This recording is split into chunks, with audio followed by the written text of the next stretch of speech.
kellenek gyűlölködők. Ja, neked rossz az önképed, Wendy. Menj a konditerembe és javíts rajta. Ja, hogy van? Éppen ez a baj azzal, hogy hamis képek vannak rólatok. Már is kezditek elhinni a saját hülyeségeteket.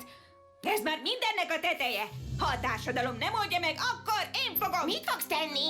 Azt, amit már réges-rég meg kellett volna tenni. Ez a reggeli híradó Tom és Temi Thompsonnal.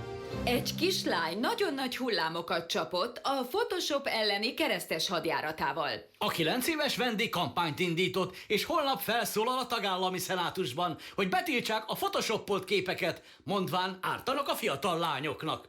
Kisasszony, mit üzensz ezzel? Látjuk, mit tesz a Photoshop az emberekkel. A kislányok olyan testre vágynak, amilyen soha az életben nem lehet nekik. Ennek véget kell vetnünk. És nem csupán gyűlölködő vagy? Nem. Mert néha nem túl népszerű lányok cikizik a csinos és közkedvelt lányokat. Te népszerű vagy a sulidban? Mostanában nem. Aha. És nem csupán írcsi vagy? Nem! Annak semmi köze ahhoz, hogy tiltakozom a photoshopolt képek ellen. Oké, mert én úgy hallottam, hogy az ororai írcsisuli szívesen felvenne téged. Ugye, Erik? Tom, az írcsisuli előtt állok, és a vezetőség azt mondja, van helyük a gyűlölködő kislány számára. Úgy tudjuk, Tom, hogy ha nem hagy fel... Az ott nem írcsisuli, hanem egy Dunkin' Donuts.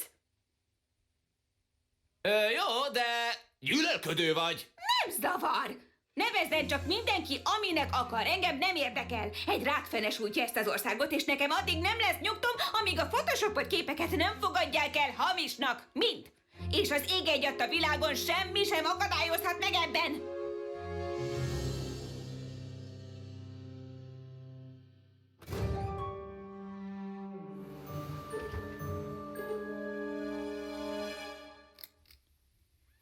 Mit akar?